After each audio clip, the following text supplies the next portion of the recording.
she was huddled on a tiny patch of sand, no longer warm from the sun. Then, even that patch of sand faded, and there was nothing. No up, no down, no sensation against her skin.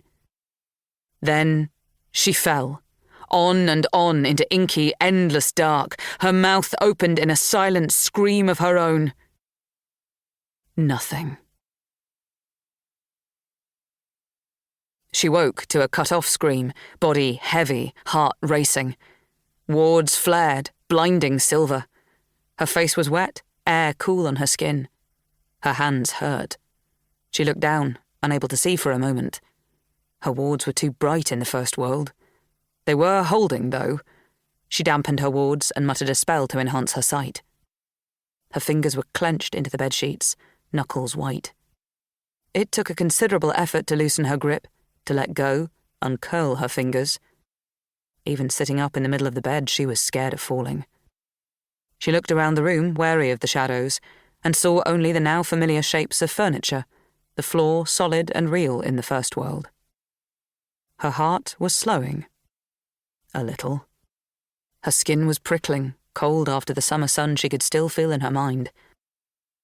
There was no sun. It was the middle of the night. Pitch dark outside. Dark inside, only her enhanced sight letting her see anything. She sent her senses out automatically, checking for threats. The cottage around her, old enough to have settled into its place in the world, was serene in the night, wards dormant. A building owned by the Shifkin, it was now layered with her own wards.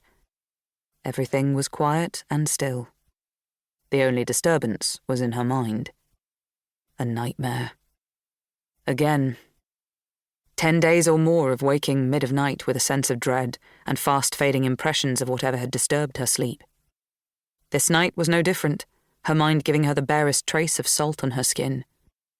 She forced herself to move, to approach the edge of the bed, and look down. Wooden floorboards, not endless dark.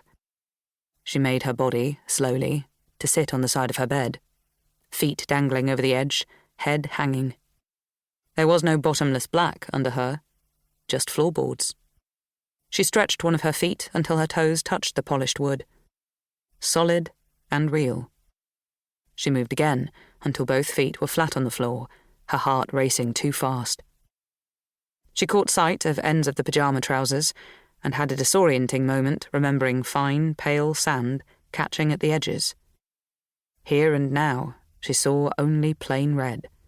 Soft t-shirt fabric around her, smooth wood under her feet, crumpled sheets under her hands.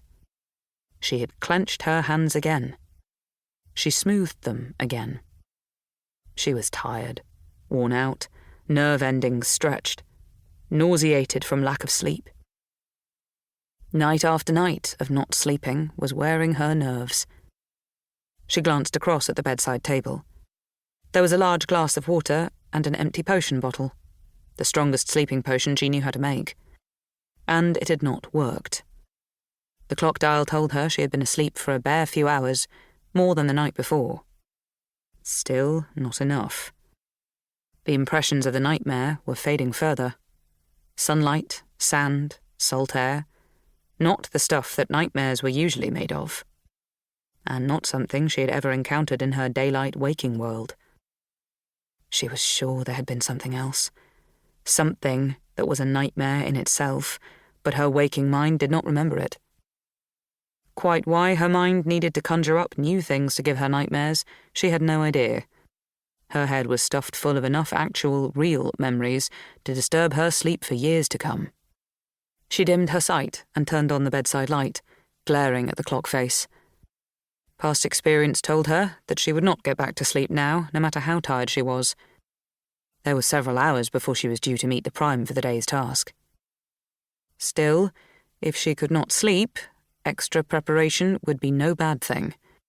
The Shifkin had left her a pile of papers the day before that she had only read once. She sat for a moment, body heavy and worn, then pulled herself to her feet to get ready for the day. Chapter 2. Some hours later, the sun was up, the cottage still serene around her. After the destruction of the